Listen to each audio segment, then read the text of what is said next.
तो hello guys, आज की इस वीडियो में हम सोलो लेवलिंग सीजन 3 का एपिसोड 6 कवर करने वाले हैं। तो अगर आपने सीजन 3 का एपिसोड 1 से 5 अभी तक नहीं देखा है तो जाके पहले वो देख लो, मेरे चैनल के प्लेलिस्ट में मिल जाएगा। स्टार्ट करने से पहले आप लोग वीडियो को लाइक और सब्सक्राइब जरूर से कर लेना अगर आप चाहते हो कि इसी तरह से जल्दी जल्दी वीडियोस लाता रहूं। तो चलो फिर शुरू करते हैं बिना किसी देर के।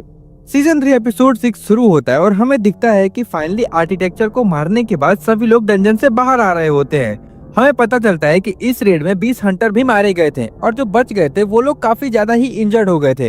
इवन जिन्हो का हाल भी काफी खराब होता है, वो अचानक से ही बात करते करते बेहोश हो जाता है। तो बाकी के लोग उसे संभालते हैं और हॉस्पिटल लेके जाते हैं। अब इधर हमें जापान का वो एस रिंग गेट दिखाया जाता है जहाँ यूरी ऑर्लो बैरियर बनाने की तैयारी कर रहा था। उसने ट्रक भर भर के लगभग 2 लाख टन मैजिक क्रिस्टल मंगवाया था और उनकी मदद से वो एक बहुत ही बड़ा बैरियर बनाता है जो कि उस डंजन के गेट को पूरी तरह से कवर कर लेता है। अब जैसे ही बैरियर कंप्लीट होता है उसे कुछ अजीब सा सेंस होता है। वो अपने मैनेजर से बोलता है, तुमने तो कहा था कि ये एरिया तुमने खाली करवा दिया है, बट लगता है ये पूरी तरह से खाली नहीं है।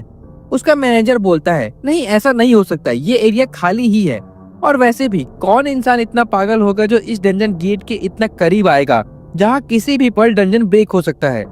तभी हमें उसका फेस दिखाया जाता है। वो और कोई नहीं जिन्हो का फादर होता है। वो बोलने लगता है, चलो फाइनली ये स्टार्ट होने वाला है, सब कुछ वैसा ही हो रहा है जैसे भविष्यवाणी किया गया था। उसके बाद हमें उस टाउन की गलियों में आर्मी और बड़े बड़े टैंक्स दिखते हैं और टाउन के बाहर हमें एस रैंक हंटर भी दिखते हैं, शॉर्ट गिल्ड वाले, जो कि एज अ बैकअप वहाँ खड़े थे। अगर यूरी ऑर्लो फेल हो जाता है तो वो लोग जाके फाइट करेंगे। इधर यूरी ऑर्लो का कुछ और ही प्लान होता है। वो सोच रहा होता है कि अगर सब कुछ सही जाता है तो ये एस रैंक गेट वो अकेले ही क्लियर कर लेगा। फिर पूरे वर्ल्ड में उसका नाम होगा कि उसने एस रैंक गेट अकेले क्लियर कर दिया। तो उसे नेशनल लेवल हंटर का भी टाइटल मिल जाएगा। फिर वो एक दारू की बोतल निकाल के पी लेता है और अपने मैनेजर से पूछता है, कितने आदमी थे, मतलब टाउन के बाहर कितने एस रैंक हंटर है। मैनेजर बताता है 15 टोटल है, जिसमें यूरी बोलता है, ये तो काफी कम ऑडियंस है मेरे लिए। मतलब इस बंदे को अल्कोहल चढ़ गया था, इसीलिए कुछ भी बोले जा रहा था। तभी वो लोग देखते हैं कि गेट अब खुलने लगा था, मतलब डंजन ब्रेक का टाइम ऑलमोस्ट आ गया था। अंदर से किसी भी पल मॉन्स्टर आने वाले थे। जिसके बाद सीन शिफ्ट होता है और हमें जिन्हो दिखाई देता है। वो हॉस्पिटल में होता है लेकिन अब उसको होश आ गया था। तभी वहाँ जिन्हो आता है। वो जिन्हो को होश में देख के शॉक हो जाता है और रोने लगता है और कहता है, तुम फाइनली उठ ही गए, हमें लगा था कि तुम मर गए, तुम पिछले 3 दिन से बेहोश थे। जिन्हो शॉक हो जाता है कि वो 3 दिन से बेहोश था, इससे पहले कभी उसके साथ ऐसा नहीं हुआ था।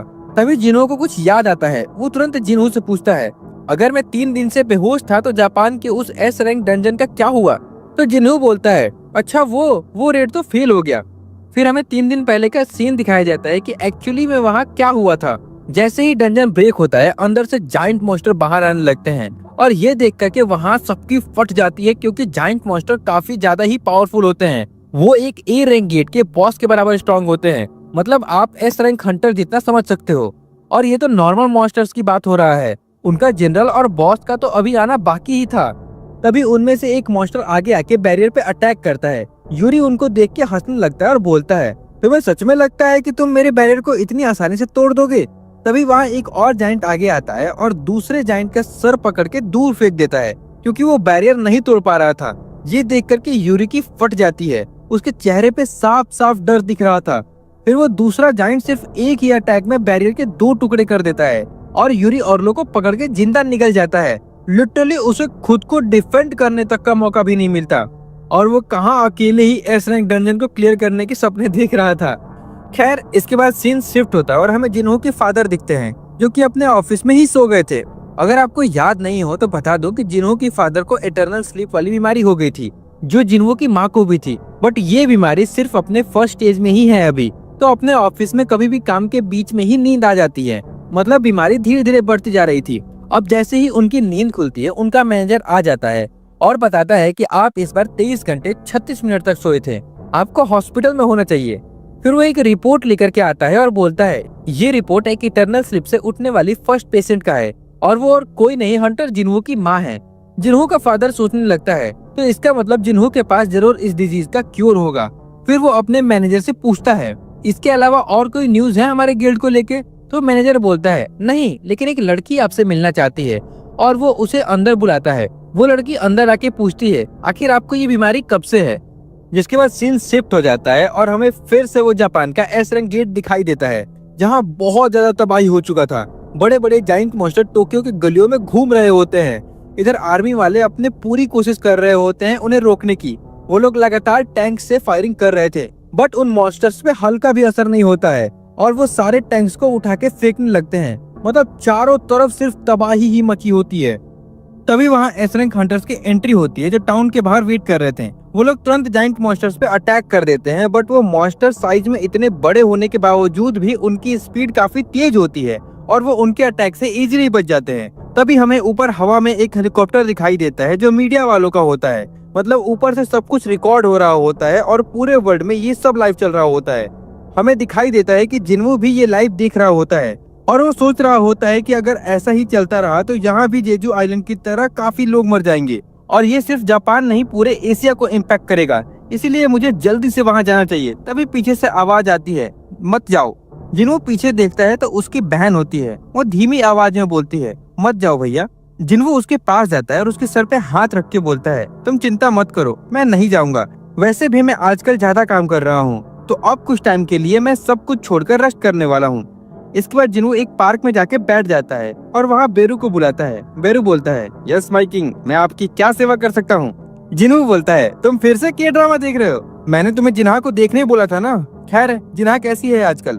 बेरू बताता है कि वो खाना नहीं खाती और ना ही सोती है, बस दिन भर अपने रूम में होती है।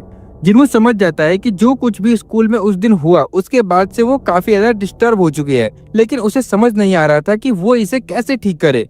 तभी जिन्हो के सामने एक कार आ जाती है और वह उसे जिन्हो के फादर के ऑफिस ले जाते हैं। जिन्हो के फादर से पूछता है, आखिर आपको मेरी क्या जरूरत पड़ गई? वो बोलता है, थैंक यू मेरे बुलाने पे आने के लिए। मेरा नाम हान है और मैं यूजी कंस्ट्रक्शन का चेयरमैन हूँ। उसके बाद वो एक ब्लैंक चेक जिन्हो की तरफ बढ़ा देता है और बोलता है, मुझे पता है कि इस दुनिया में सब कुछ पैसे से नहीं खरीदा जा सकता, पर फिर भी मैं ये बस एक एज अ थैंक यू देना चाहता हूँ। जिन्हो कंफ्यूज होकर पूछता है, आखिर ऐसा क्या चाहिए आपको मुझसे?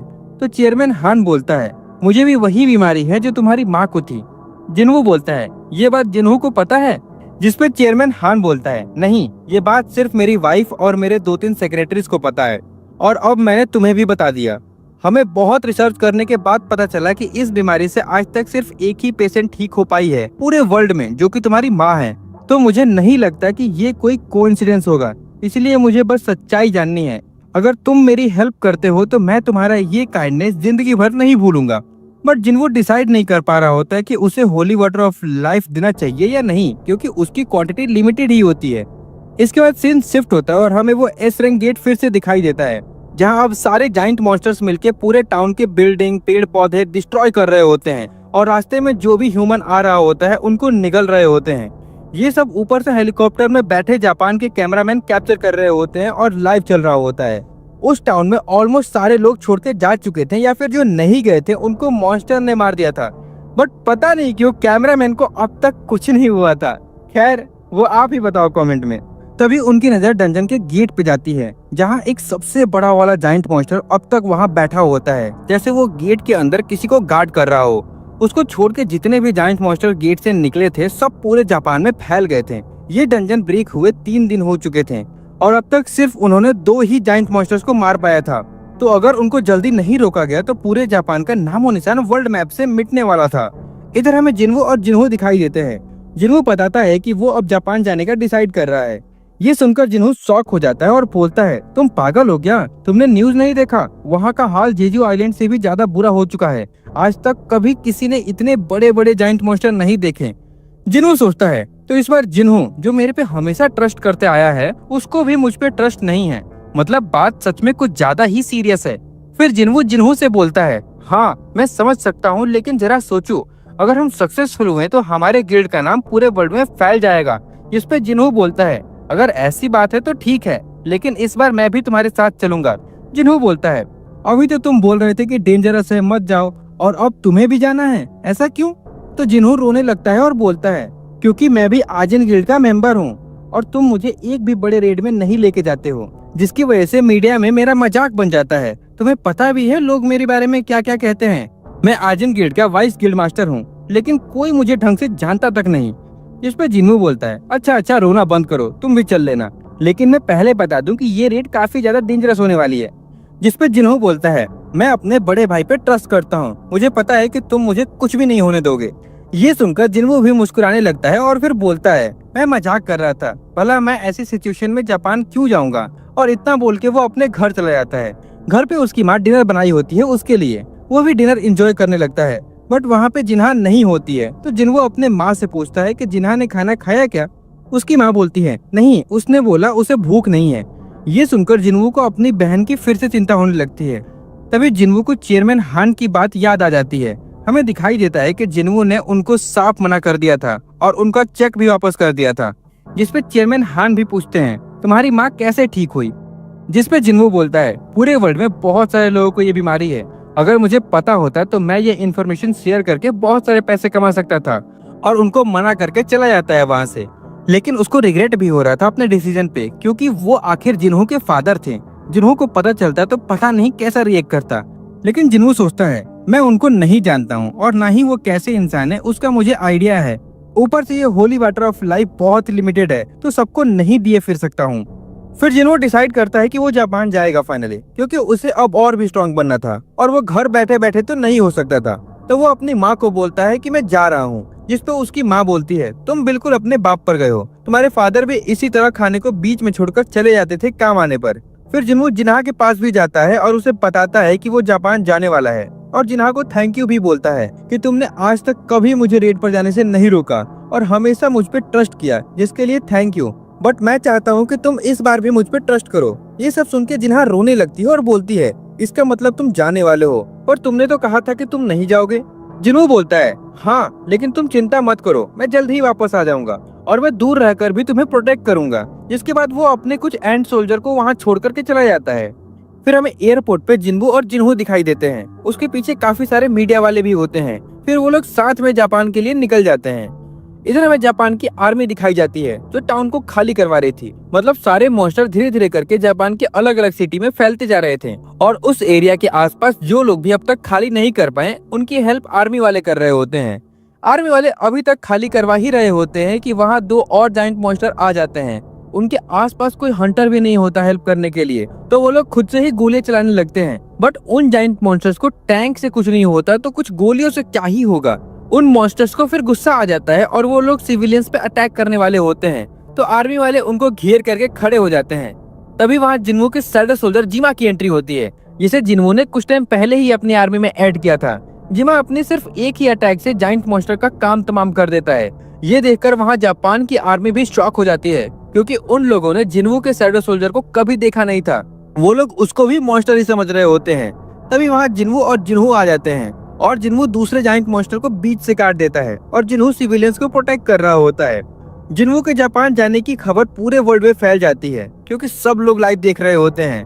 तो हमें यूएसए के कुछ हंटर दिखते हैं जो आपस में बात कर रहे होते हैं जिन्हों को लेके कि वो अपने आप को कुछ ज्यादा ही पावरफुल समझता है। 2-4 एंट्स क्या मार दिए, खुद को नेशनल लेवल हंटर समझने लगा। वो एंट्स और इस जाइंट्स के बीच में आसमान जमीन का फर्क है, वो इजिली मारा जाएगा इस बार। हमने उसके जैसे बहुत सारे हंटर देखे हैं जो खुद को 30 मार्का समझते हैं और लास्ट में अपनी जान गंवा देते हैं। वो लोग बेट वगैरह करना स्टार्ट कर देते हैं कि जिन्हों कितना दिन सरवाइव करेगा। कुछ लोग बोलते हैं 1 दिन के अंदर मर जाएगा, कुछ लोग बोलते हैं 2 दिन के अंदर मर जाएगा, तो कुछ लोग बोलते हैं 1 घंटे भी नहीं टिकेगा। उसके मरने पर अपना घर, गाड़ी, बंगला वगैरह बेट करना स्टार्ट कर देते हैं। तभी हमें वहाँ एक और हंटर दिखाई देता है। वो और कोई नहीं, पूरे वर्ल्ड का सबसे स्ट्रॉन्गेस्ट हंटर थॉमस एंड्रे होता है, जो कि इस वक्त जिन्हों से भी ज्यादा स्ट्रॉन्ग है। वो भी बेट लगाने के लिए तैयार हो जाता है और बोलता है, मैं इस स्कैवेंजर गिल्ड की पूरी बिल्डिंग का बेट लगाता हूँ कि वो सरवाइव कर जाएगा।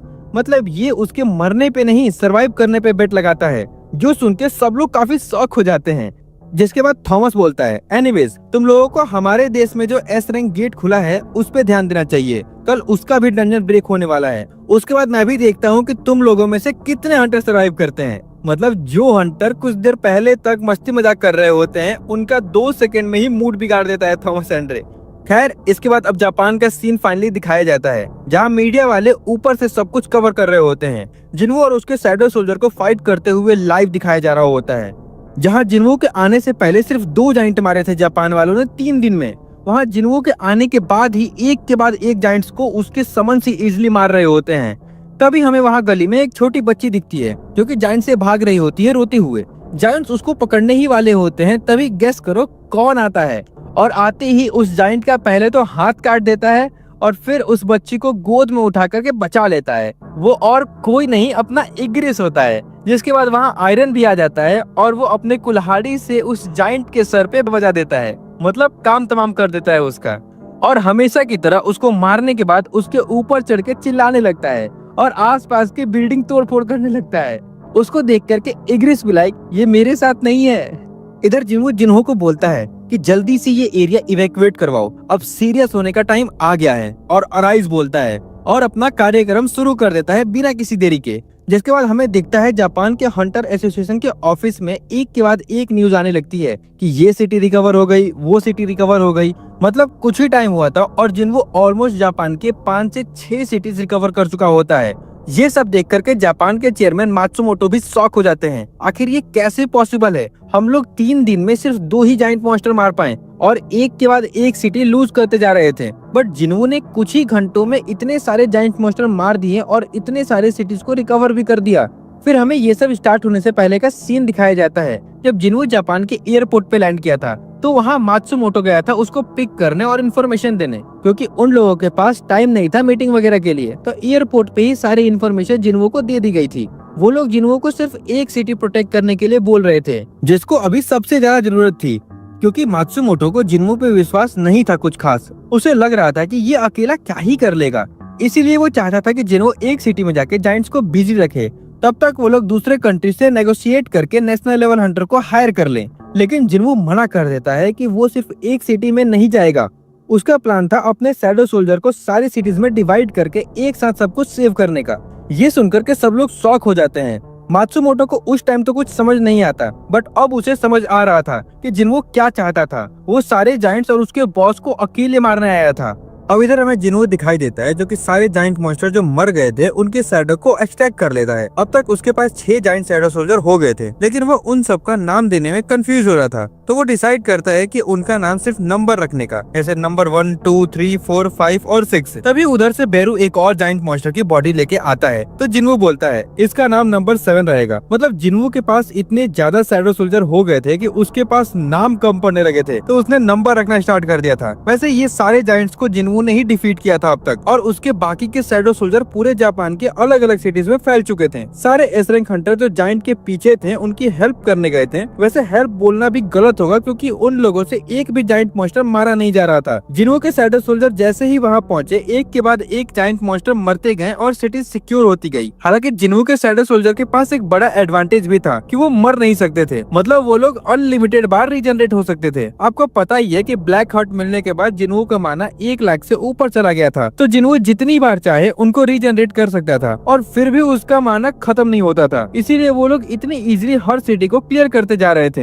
हमें दिखता है कि जापान में ऑलमोस्ट सभी सिटीज इवैक्यूएट हो चुकी थी और वहाँ कोई लोग नहीं थे। तो जो छोटे मोटे न्यू डंजन गेट्स खुल रहे थे उनका किसी को पता भी नहीं चल रहा था, जिसकी वजह से काफी सारी सिटीज में डंजन ब्रेक होने लगते हैं और मॉन्स्टर आने लगते हैं। ये मॉन्स्टर भले ही लो लेवल के होते हैं, लेकिन फिर भी वो लोगों के लिए मुश्किलें खड़ी कर रहे थे, क्योंकि सारे हंटर्स तो जायंट से फाइट करने में बिजी थे। इन छोटे मॉन्स्टर पे किसी का ध्यान ही नहीं था। मतलब एक तरह से जापान पूरी तरह से तबाह हो चुका था। लेकिन जिन्हो के शैडो सोल्जर के आने के बाद एक के बाद एक मॉन्स्टर मरने लगे और सिटीज वापस से रिकवर होने लगी। अब हमें दिखता है कि डंजन ब्रेक को 7 दिन हो चुके थे। जिन्हो और जिन्हो फाइनली टोक्यो पहुंच जाते हैं, जहां से सब शुरू हुआ था। वहां हानेकावा भी होती है, वही गोटो ryuji की मैनेजर। वो बताती है कि अभी यहाँ कोई हंटर नहीं है हमारे सिवा। यहीं से सारे जायंट्स पूरे जापान में फैल गए थे, तो हमें सभी हंटर्स को अलग अलग भेजना पड़ा। हमारे पास टोटल 15 हंटर थे ये सब स्टार्ट होने से पहले, जिसमें से 6 जापान के थे और 9 बाकी कंट्री से हायर किए गए थे, जिसमें से यूरी ऑर्लो के साथ 3 और एस रैंक हंटर मर चुके हैं। और ए रैंक या उससे नीचे के कितने हंटर्स मर गए उसका तो हमने काउंट करना भी छोड़ दिया। मतलब काफी भारी कैजुअलिटीज हुई थी। फिर वो जिन्हो को थैंक यू बोलती है कि उसके आने के बाद सिचुएशन अब कंट्रोल में आ गई है और पहले से बेटर हो चुकी है। अब ऑलमोस्ट सारे जायंट्स मर चुके हैं। तो जिन्हो बोलता है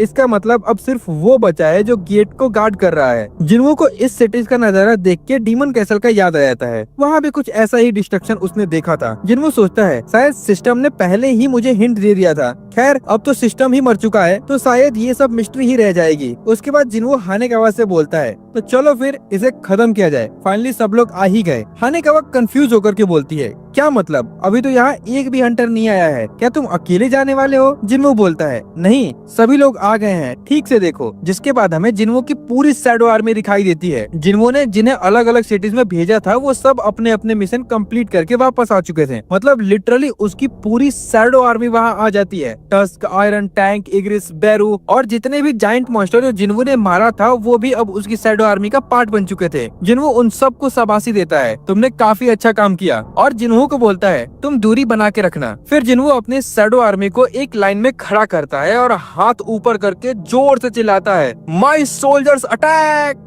भाई लिटरली यहाँ पे तो गूज बम्स आ जाता है, जैसे कैप्टन अमेरिका ने बोला था एवेंजर्स असेंबल। बिल्कुल वैसे ही फील आ रहा था इस सीन में। खैर इसी के साथ ये एपिसोड यहीं पे खत्म हो जाता है। ये वीडियो ऑलरेडी काफी लंबी हो चुकी है और अभी भी इसमें फाइट्स बाकी है, तो एक ही वीडियो में कवर नहीं हो पाएगा, इसलिए नेक्स्ट वीडियो में पूरा फाइट खत्म कर दूंगा, डोंट वरी। अगर आपको नेक्स्ट पार्ट जल्दी से चाहिए तो इस वीडियो पे 2K लाइक और 200 कमेंट कर दो जल्दी से। वैसे जब से सोलो लेवलिंग सीजन 2 खत्म हुआ है व्यूज धीरे धीरे कम आ रहे हैं, फिर भी मैं आपके लिए नए नए एपिसोड ला रहा हूँ, तो आप लोग कम से कम वीडियो पे ज्यादा से ज्यादा लाइक और कमेंट करोगे तभी वीडियो को रीच मिलेगी।